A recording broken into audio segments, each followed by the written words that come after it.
तो भारत के जो है थोड़े थोड़े टुकड़े करते करते अभी ये जो अपन जिस भारत के अंदर बैठे हैं, तो इससे पहले बहुत से जो है टुकड़े हुए हैं। तो यहां से ही जो है ज्ञान और विज्ञान फैला। और अगर बीच का जो कालखंड था, वो कालखंड मतलब बहुत ही जो है गंभीर स्थिति थी। अपन लोग पराधीन हो गए, अपनी संस्कृति पे हमले हुए, अपने जो धार्मिक स्थान थे उन पे हमले हुए, कई बार जो है सोमनाथ को लूटा गया। तो ये मैं आपको इसलिए कह रहा हूं कि हमें थोड़ा सा जब इतिहास में अपन देखते हैं तो उससे हमें समझने की जरूरत है। ऐसी क्या स्थिति हुई जहां इतने योद्धा, इतना संगठित धर्म, इतना सुंदर जो है विज्ञान, दर्शन, वेद, उपनिषद, गीता, रामायण अनेक जो है, तो उसके बावजूद भी तो उसका जो मूल कारण था वो ये था कि अपने अंदर अति स्वार्थ भाव आ गया। अपन लोगों ने समाज का जो चिंतन है, राष्ट्र का जो चिंतन है, उसके प्रति ध्यान नहीं दिया। अपन ने यही ध्यान दिया कि मैं सुखी रहूं या मेरा बच्चा सुखी रहे, और इससे काम नहीं चलता। समाज के बिना या राष्ट्र के बिना अगर आप चाहते हैं कि मैं सुखी रह जाऊंगा तो ये संभव नहीं। सुखी आप तभी रह सकते हैं, आप भी तब सुखी रह सकते हैं, आपके बच्चे भी सुखी रह सकते हैं, जब आपका चिंतन जो है वो समाज हित में हो, आपका चिंतन जो है वो राष्ट्र हित में हो। गुरुवर ने हमें बताया कि कंकर में भी शंकर को मानने वाली हमारी जो सनातन संस्कृति है, वसुधैव कुटुंबकम की हमारी जो भावना है, इसमें कुछ विकृतियां उत्पन्न हो गई है। इस कदर बंट गए हैं हम जमाने में, हम सभी इस कदर बंट गए हैं जमाने में हम सभी कि अगर भगवान स्वयं भी आकर कह दे कि मैं भगवान हूं तो हम पूछ बैठते हैं किसके। बहुत बहुत धन्यवाद गुरुवर को। मैं कार्यक्रम की आगे की कड़ी में निवेदन करना चाहूँगा, मनोहर सिंह जी भाई साहब से आप पधारें और अपने विचारों से सभा को लाभान्वित करवाएं। श्री मनोहर सिंह जी भाई साहब बड़े आदर और सम्मान के साथ।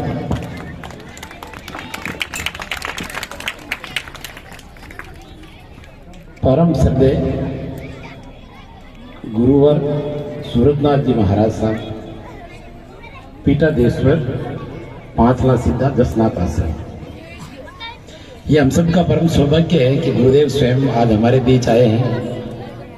और गुरुदेव ने अभी जब बोलना प्रारंभ किया, उससे पहले जब यहाँ आए तो मेरे को कहा आप मेरे साथ बैठो। मेरी ऐसी हिम्मत नहीं थी कि मैं इनके साथ बैठ जाऊं, मगर आपकी सहृदयता है। और जब बोलना प्रारंभ किया तो मार्गदर्शन मेरे जैसे तुच्छ आदमी को, जो आपकी चरणों की रज के समान हो, उनका इतना सम्मान करना, यही हमारी संत परंपरा है। इस कार्यक्रम के संयोजक महेंद्र जी राड़, सह संयोजक रामस्वरूप जी पिचकिया, माधव प्रकाश जी शर्मा, कैलाश जी सोनी, किशन जी मेघवाल, मनोहर लाल जी हरिजन, दुर्गेश कंवर जी, अणदू कंवर जी, छोटी बहन कौशल्या जी। अभी हमें कार्यक्रम में और साथ ही थे कौशल्या जी में आशोक में।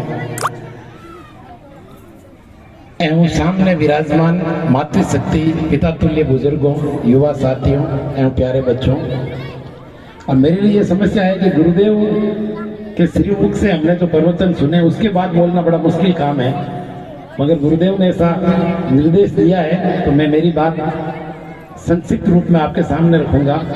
गुरुदेव ने कहा कि हमारा जो भारत है वो दुनिया में पहला कोई देश बना इस धरती पर तो ये भारत ही बना। हमारी जो कल्पना है उसके नजदीक विश्व का कोई देश कल्पना कर ही नहीं सकता। हम अभी कलयुग में है ऐसा मानते हैं, और कलयुग 4,32,000 साल है, अभी 5,127 साल ही हुए हैं। इसका डबल द्वापर है, उसका डबल त्रेता है, उसका डबल सतयुग। यानी पता नहीं ये सृष्टि कब बनी। यानी हमारे पास 1,97,00,000 की तो गणना है। बाकी दुनिया के देश क्या कहते हैं कि अभी बने हुए, किसी को तो 2026 साल हुए, किसी को 1400 वर्ष हुए। उनको लगता है कि दुनिया प्रारंभ ही यहीं से हुई, मगर ऐसा नहीं है। हमारा राष्ट्र वास्तव में विश्व में सबसे प्राचीनतम राष्ट्र है। ये संस्कृति हिंदू समाज में कितनी कमियां आ गई कि हम कह रहे हैं कि आप संगठित हो, क्योंकि हम जो संगठित नहीं होते हैं, असंगठित होते हैं, उनको संगठित किया जाता है। इसलिए ये हिंदू सम्मेलन लगभग 1,03,000 पूरे भारतवर्ष में होने जा रहे हैं, 10 फरवरी तक चलेंगे। राष्ट्र कैसा था, थोड़ा सा मैं इतिहास आपको बताऊंगा। हमारा अतीत का गौरव क्या था, हम किस प्रकार के थे।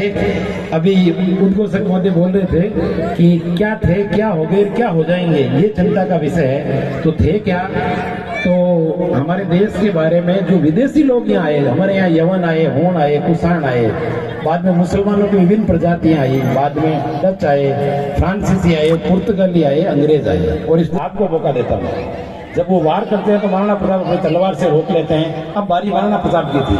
मतलब युद्ध के मैदान में भी कैसे हंसी ठिठोली चलती थी, ये उदाहरण बता रहा हूँ। वो अपने बेटे अमर सिंह जो सुल्तान खान से लड़ रहा था, उसको इशारा करते हैं महाराणा प्रताप, ऐसे खंकारा करके, हाँ देख तेरे पिताजी को।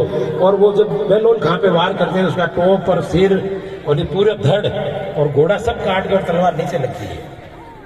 तो बेटा देखता है कि पिताजी ने किया, कुछ मैं भी करूंगा। वो कहता, हाँ इधर देखो मेरी तरफ। वो सुल्तान खां पर जब वार करता है भाले से, तो सुल्तान खां को, घोड़े को और भाले 4 फुट जमीन में डाल देते हैं। ऐसे वीर थे हमारे। महाराजा सूरजमल जब लड़ने के लिए दिल्ली गए तो पूरे मुगल जो जितने ही थे उन सबको महलों से भगा दिया और आग लगा दी और सब तोड़ कर वहां से लेकर आ गए। ऐसे सूरवीरों का देश था। फिर क्या स्थिति हुई कि हम परतंत्र हो गए। ये तो हमारा संत समाज है। अभी परम पूज्य गुरुदेव बता रहे थे जसनाथ जी के बारे में। उस समय 15वीं शताब्दी के अंदर जब हिंदू धर्म बिल्कुल डोल गया था, ऐसा लगा कि नष्ट होने वाले हैं। रामानंद जी के शिष्यों ने, चाहे कबीर हो, रेदास हो, जसनाथ जी, ये जितने ही थे, ये सब बाहर आ गए। मीराबाई हो, और आकर इस हिंदू समाज को संभाला। ये हमारे यहाँ की जो संत परंपरा है, इसका जो हम सम्मान करते हैं, ये हजारों लाखों वर्षों से करते हैं। आज कर रहे हैं ऐसा नहीं है। इन्होंने इस धर्म को बचाने के लिए जीवन त्याग दिया कि मैं घर छोड़कर जाऊंगा। ऐसा ही संत के प्रचारक भी घर छोड़कर आ जाते हैं कि हिंदू धर्म की सुरक्षा के लिए हम आज घर छोड़ रहे हैं। तो इन संतों ने जब देश को संभाला तो हम बच गए। नहीं तो शायद जिस प्रकार दुनिया की अन्य सभ्यताएं, 13 सभ्यताएं थी, चाहे रोम की हो, चाहे यूनान की हो, मिस्र की हो, मेसोपोटामिया की हो, बेबीलोनिया की हो, कहते हो तो नष्ट हो गई। मगर हम नहीं मिटे, क्योंकि हमारे अंदर ऐसा कुछ था। अपन कहते हैं मिट गए यूनान, रोमा, सारे जहां से कुछ हस्ती है हमारी जो मिटती नहीं। मगर तो भी ये हिंदू समाज इस प्रकार विखंडी विभाग एक नहीं हो रहा था। ऐसी स्थिति में हमारे ऊपर विदेशी आक्रमणकारी आते गए और हमको लूटते गए। तो एक परम पूज्य डॉक्टर जी थे जो जब बाल अवस्था में थे, तो उन्होंने ये सब देखा और उन्होंने कहा मैं हिंदू समाज का संगठन करूंगा। आरएसएस की स्थापना उन्होंने की थी। तो लोगों ने कहा कि हिंदू समाज को संगठित हो सकता है क्या? ये तो 4 भी एक दिशा में जब चलेंगे जब 5वां खंडे पर होगा, लेकिन चल ही नहीं सकते। उस समाज को संगठित करने का उन्होंने बेड़ा उठाया कि चाहे कुछ भी हो। 17 विद्यार्थियों को साथ लिया और आरएसएस की स्थापना की, राष्ट्रीय स्वयंसेवक संघ की, और काम प्रारंभ किया कि हम सब जीवन लगाएंगे इस हिंदू समाज को संगठित करने के लिए। और आप देखिए उनके जीवन काल में प्रत्येक प्रांत में, यानी 1940 तक संघ प्रत्येक प्रांत में पहुंच गया। भारत के जिलों और गांवों में नहीं आया था। डॉक्टर जी चले गए, उसके बाद देश को स्वतंत्र करना होंगे, ऐसी हमारी शुभकामनाएं हैं आपके लिए। एक बार पुनः आपको बहुत बहुत धन्यवाद। अब आग्रह करना चाहूँगा कार्यक्रम के संयोजक महेंद्र सिंह जी राठ साहब से कि आप पधारें और सभी का धन्यवाद ज्ञापित करें। महेंद्र सिंह जी राठ। श्री 1008 श्री महाराज पधारे, धर्म और समाज को जागृत किया, इसे कोटि कोटि नमन। बिगाड़ी बस्ती ये सब लोग पधारे और प्रोग्राम को सफल बनाया और धर्म और संस्कृति समाज के बारे में सुना, उसके लिए पधारे। सबको आभार और कोटि कोटि नमन और साधुवाद। और पूरे इस प्रोग्राम को सहयोगी काम करने वाले जो भी है उनको बहुत बहुत धन्यवाद, साधुवाद। धन्यवाद।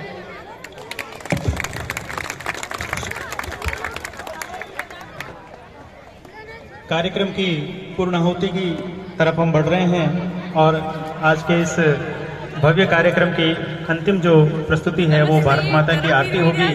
मेरा निवेदन रहेगा आप सभी से कि आप अपने स्थान पे खड़े हो जाएं और भारत माता की आरती एक साथ गाएं। भारत माता की आरती के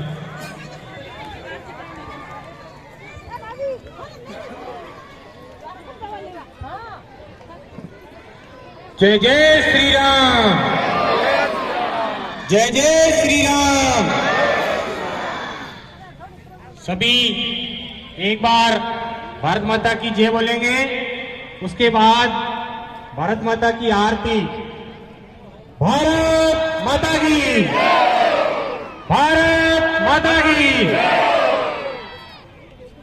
आरती की जय, भारत माँ की आरती की जय, भारत माँ की। हिंदू तन मन धन जीवन की,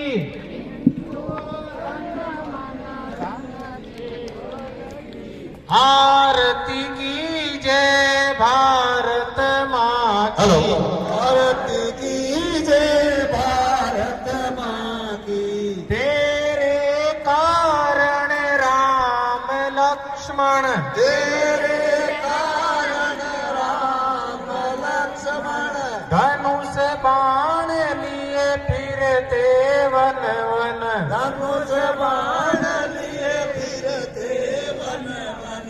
रक्षा की ऋषि मुनियों की, रक्षा की ऋषि मुनियों की। आरती की जय, भारत माँ की। आरती की जय, भारत माँ की। शीश झुकाए आए विभीषण, शीश झुकाए आए विभीषण। शरणागत वत्सल प्रभु भूषण। शरणागत भूषण वत मन। दीन संपदा सब लंका की, दीनी रंग सब लंका की। आरती की जय, भारत माँ की। आरती की जय, भारत माँ की। कृष्ण चंद्र ने तेरे कारण, कृष्ण चंद्र